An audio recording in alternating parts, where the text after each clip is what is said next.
আসসালামু আলাইকুম। তফসিল ঘোষণা করা হয়েছে ডাকসুর নির্বাচনের।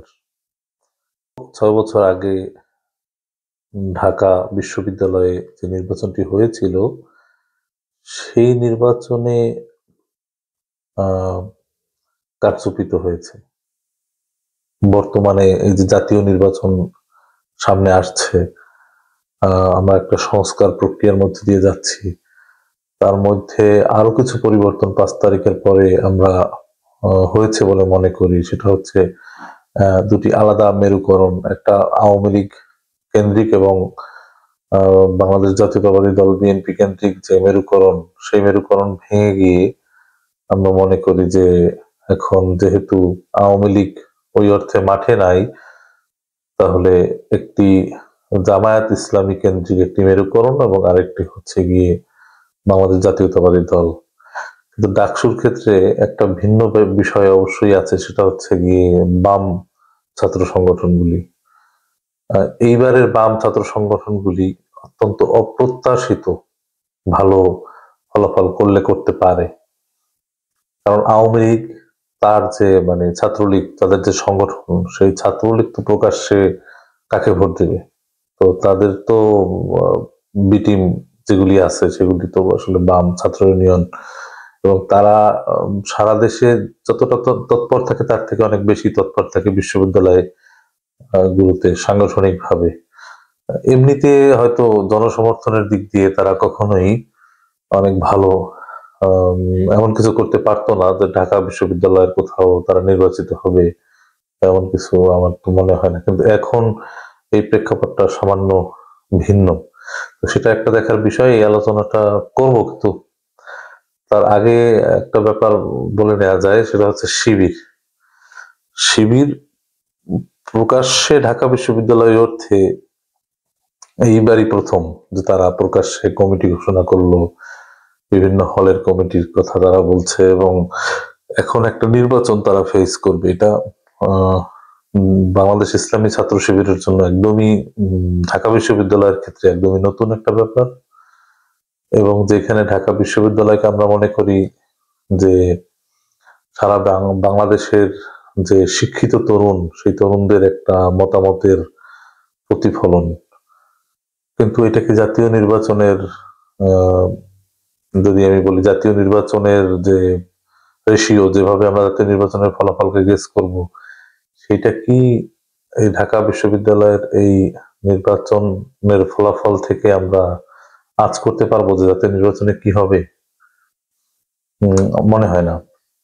মনে হয় না, এর কারণ হচ্ছে আ ওখানে একটা স্টুডেন্ট শ্রেণী, যারা হচ্ছে গিয়ে নির্দিষ্ট বয়স এবং নির্দিষ্ট পরিমাণে তাদের শিক্ষা-দীক্ষা এই অবস্থায় তারা ওখানে ঢাকায় থাকে এবং তাদের নিজেদেরও হয়তো অনেক সময় বাংলাদেশের গ্রামে-গঞ্জে সমস্ত জায়গার যে মাঠে-ঘাটের প্রতিফলন, সেটা হয়তো ওদের নিজেদেরই ধারণা নাই। তাদের নিজস্ব একটা ছাত্র সংগঠনের ব্যাপার আছে। তাদের ওইখানে কে খুব একটা ভালো পারফরম্যান্স করেছে, কে খারাপ করেছে সেগুলির বিষয় আছে। এবং অনেক বেশি আ নারী অংশগ্রহণ থাকার কথা। যেহেতু বিশ্ববিদ্যালয়, সেখানে প্রায় অর্ধেক নারী, অর্ধেক পুরুষ। এবং নারীদের মধ্যে যে ভোটের উম তাদের যে আগ্রহ এবং তাদের যেই কারণে তারা তাদেরকে ভোট দেয়, ওই একইভাবে হয়তো বাংলাদেশের যে আপামর জনসাধারণ একইভাবে ভোটিংটা করে না। অনেক সময় দেখা যায় তারা উম মানে স্বামী বলছে সেই অনুযায়ী ভোট দিয়ে এসেছে। আবার অনেক সময় তারা নিজেদের মতামতের প্রতিফলনও ঘটায়। এমন বাড়িঘরও আছে যেখানে স্বামী একটা দল করে, স্ত্রী তার বাপের বাড়ির যে দল সেরকম একটা দল এখনো সে করে আরকি। তো বিভিন্ন বিষয় থাকে আম যেটা আমরা ওই বিভিন্ন আসন কেন্দ্রিক যে নির্বাচন, সেটা যদি আমরা বিবেচনা করি। কিন্তু ঢাকা বিশ্ববিদ্যালয়ে তারপরেও একটা হয়তো আমরা একটা আইডিয়া পাবো যে আ বাংলাদেশের সাধারণ মানুষের অবস্থাটা কি? কিছুটা হয়তো আইডিয়া পাওয়া যেতে পারে। কারণ বিভিন্ন স্টুডেন্টরা তারা তো বিভিন্ন পরিবার বিলং করে। সাধারণত আপনারা দেখবেন যে যারা আওয়ামী লীগ করে তাদের ছেলেপেলেরা খুব অন্যায় না হলে আওয়ামী লীগই করে। যদি দেখে যে খুব বড় কোনো অন্যায় হচ্ছে, হয়তো এই যে 5 তারিখের ঘটনায়, জুলাই আগস্টের সময় গত বছর অনেক ছাত্রলীগ, যুবলীগ তারা শেখ হাসিনার এই স্বৈরতন্ত্রের বিরোধিতা করেছে, একদম শেষে গিয়ে হত্যাকাণ্ডের বিরোধিতা করেছে।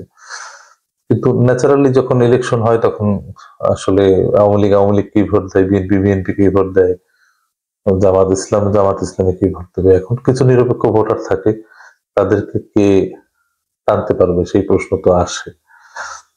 এখন এটা অবশ্যই দেখার বিষয় যে এই প্রথমবারের মতো নির্বাচন করবে প্রকাশ্যে ইসলামী ছাত্র শিবির, তারা ঠিক কি করবে। নির্বাচনটি হবে 9 তারিখ। তাদের সাংগঠনিক কাঠামো শক্ত এবং ঢাকা বিশ্ববিদ্যালয়কে তারা অনেক সিরিয়াসলি নিয়েছে, এতেও কোনো সন্দেহ নাই। ছাত্রদল কিছু সংস্কার প্রস্তাব করেছিল, সম্ভবত 40টা দফা দিয়ে তারা ঢাকা বিশ্ববিদ্যালয়ের ক্ষেত্রে সংস্কার প্রস্তাব করেছিল যে এই সংস্কারগুলি করার পরে ডাকসুর নির্বাচন হলে ভালো হয়। এবং তারা কোথাও না কোথাও আমার মনে হয় যে জাতীয় নির্বাচনের আগে ডাকসু নির্বাচন তারা অন্তর থেকে চায়নি। কিন্তু এখন যখন ডাকসু নির্বাচন ঘোষণা করা হয়েই গেছে, তারাও এটাকে স্বাগত জানাচ্ছে এবং তারা বলছে যে, তারা গতকালকে বলেছে যে তাদের 40টি সংশোধনী প্রস্তাবের মধ্যে, যেটাকে আমরা বলি সংস্কার প্রস্তাব, মাত্র 4টি গ্রহণ করা হয়েছে, বাকিগুলি গ্রহণ করা হয়নি। তারপরেও তারা এই ছাত্রদল ডাকসুর নির্বাচনকে স্বাগত জানিয়েছে। রাজশাহীর যে নির্বাচন এবং জগন্নাথ বিশ্ববিদ্যালয়ের যে নির্বাচন, এই দুটির প্রেক্ষাপট একটু ভিন্ন।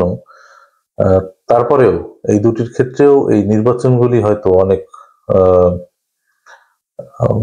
বিশেষ করে সাধারণ ছাত্রছাত্রীদের জন্য একটা নতুন নেতৃত্ব এবং ভয়েস দিবে। কিরকম, আমরা ঐতিহাসিকভাবে দেখি যে সেই 80-র দশক থেকে রাজশাহী বিশ্ববিদ্যালয়ে যখন মানে একদম হ্যাবিচুয়াল সরকার থাকে, তখন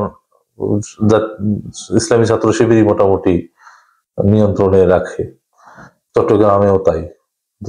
এবং জগন্নাথের ক্ষেত্রে একটু অন্যরকম। জগন্নাথে বাম সংগঠনগুলি এবং ছাত্রলীগ, তাদের যথেষ্ট প্রভাব সবসময় ছিল। তাহলে যদি আমি অনেক সময় এন্টি সেন্টিমেন্ট ওই জিনিসগুলি বিবেচনা করি, তাহলে রাজশাহীতে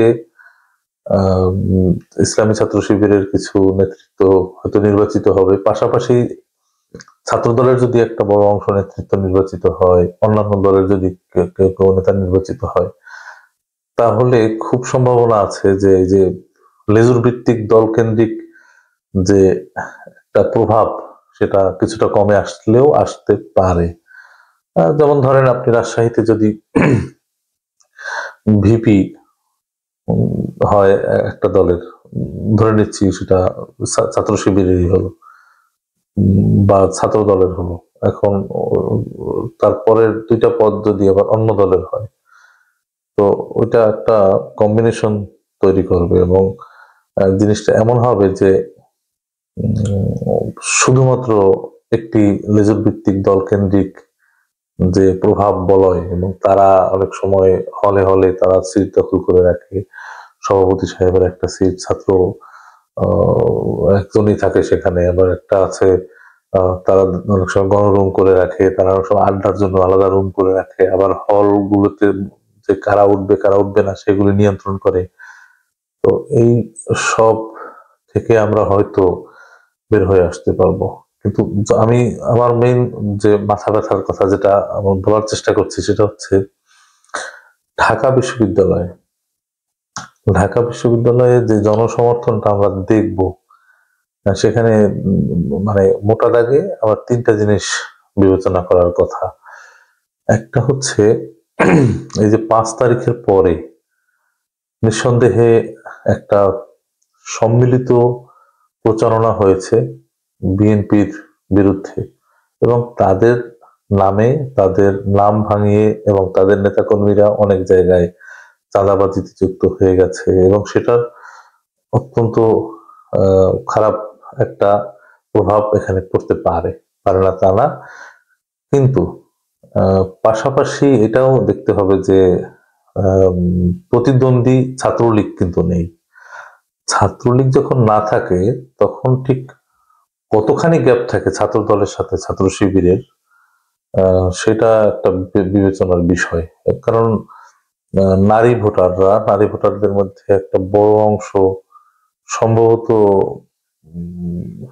এখনো ইসলামী দলকে ওইভাবে ভোট দেয় কিনা সেটা একটা ব্যাপার।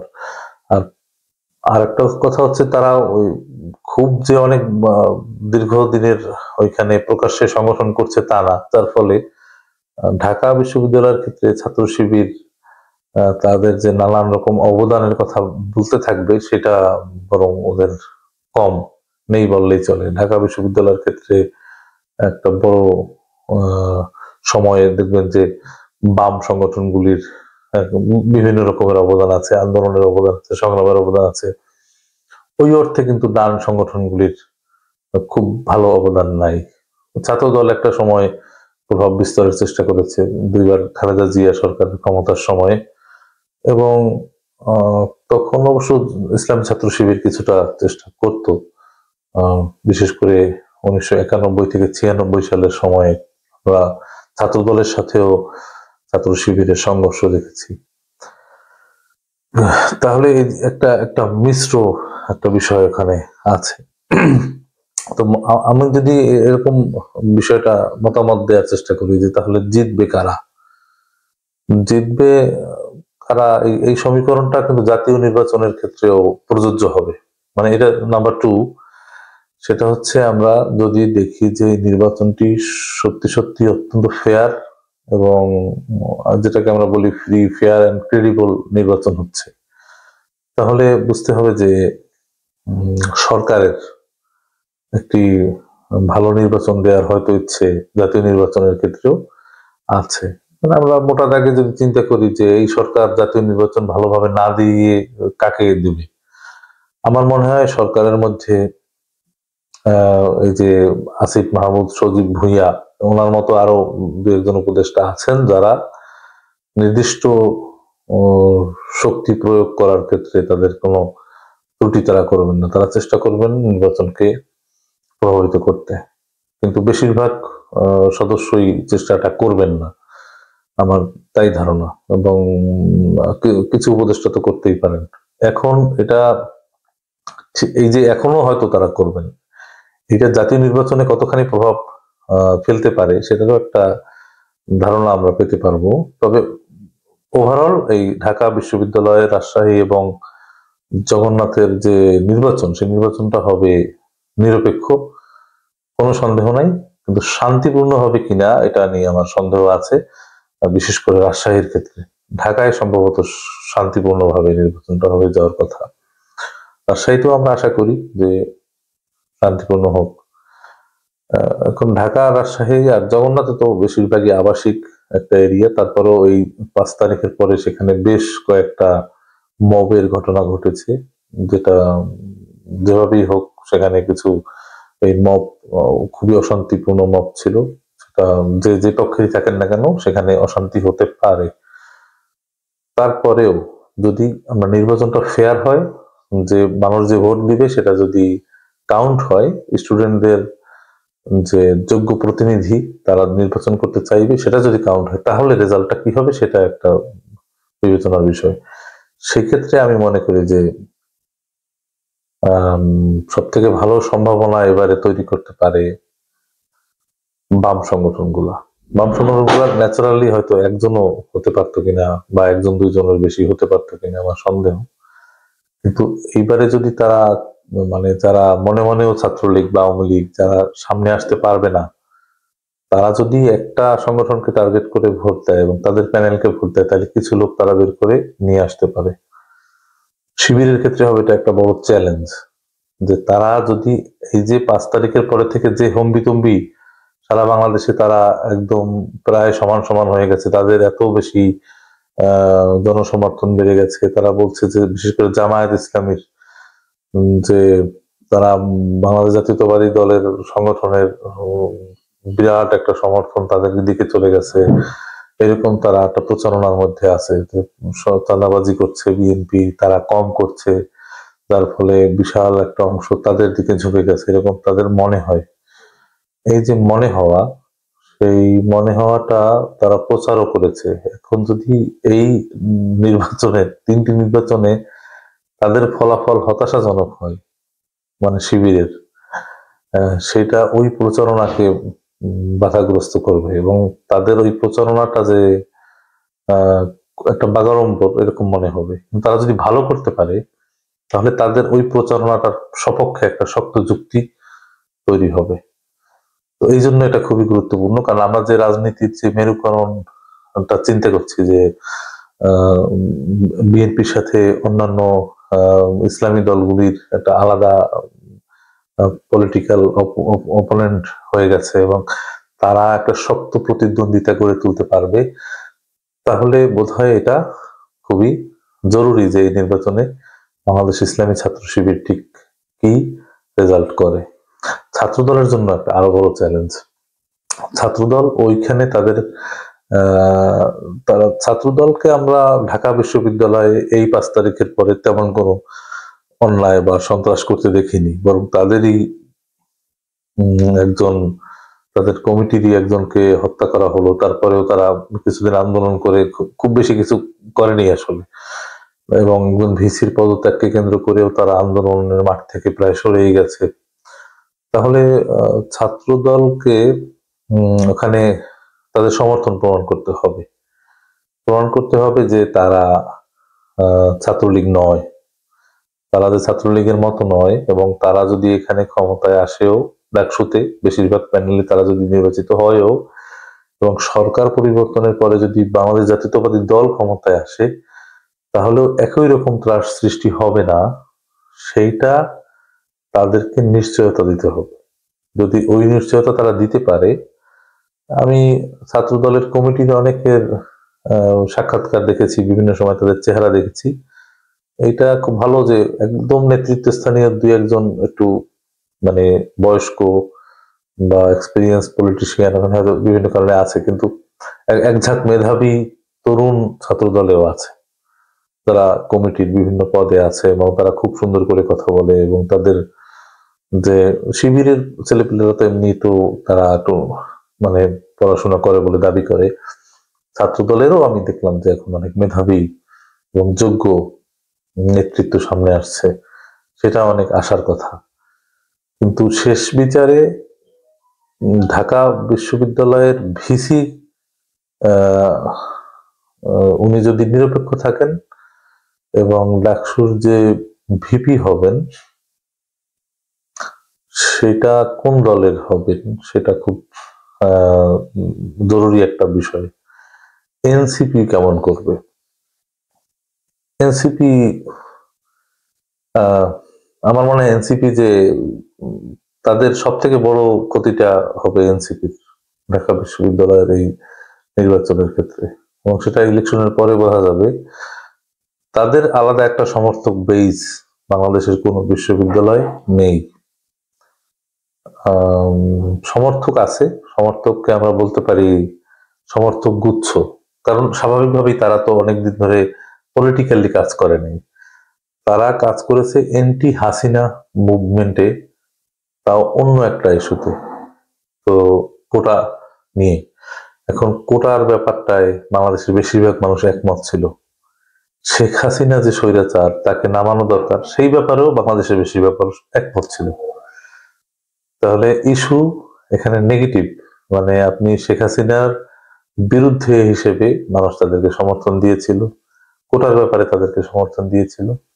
তারা যখন আলাদা একটা পলিটিক্যাল এন্টিটি, তাদের সমর্থক গোষ্ঠী তখন ওই ছাত্রদল, ওই ছাত্র শিবির, তারাও এখন যদি একটা জোট হিসেবে তারা কথা বলছে, পায় তারা করছে যে বিভিন্ন দলের সাথে কিছুটা লিগেজ করে করে জোট করে করে করবে, কিন্তু যদি ভিপি পদে এরকম হয় না, এরকম জোট হবে না, যার ফলে দেখা যাবে যে আমার কাছে মনে হয় যে এই যে ব্যাক টু ব্যাক কয়েকটা বড় বড় চাঁদাবাজির ঘটনা ঘটলো, তারপরে আমার মনে হয় যে এনসিপির সমর্থিত প্রার্থী তারা একদমই খারাপ করবে, এখানে ঢাকা বিশ্ববিদ্যালয় খারাপ করবে, আমার ধারণা তেমন কেউ হতে পারারই কথা না। রাজশাহী আর জগন্নাথে তারা একদম কোনো কমিটিতে কেউই না থাকতে পারে। কেউ যদি না থাকে এবং এরকম আমি যেরকম মনে করছি যদি এরকম একটা রেজাল্ট এনসিপির ক্ষেত্রে হয়, তাহলে এনসিপির সামনে দুইটা পথ থাকবে।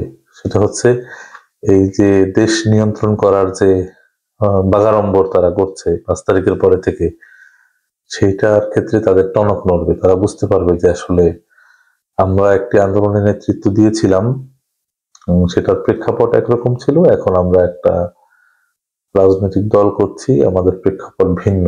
আমাদের এই মাস্তানিটা হয়তো মানুষ স্বাভাবিকভাবে নিবে না, ভালোভাবে নিচ্ছে না। যার ফলে তাদের জাতীয় নির্বাচনের ক্ষেত্রে একটি সুষ্ঠু নির্বাচনের জন্য আদৌ আর কোনো প্রতিবন্ধকতা তৈরি না করার চেষ্টা করা উচিত হবে, যদি এই নির্বাচনে তারা ভালো করতে না পারে।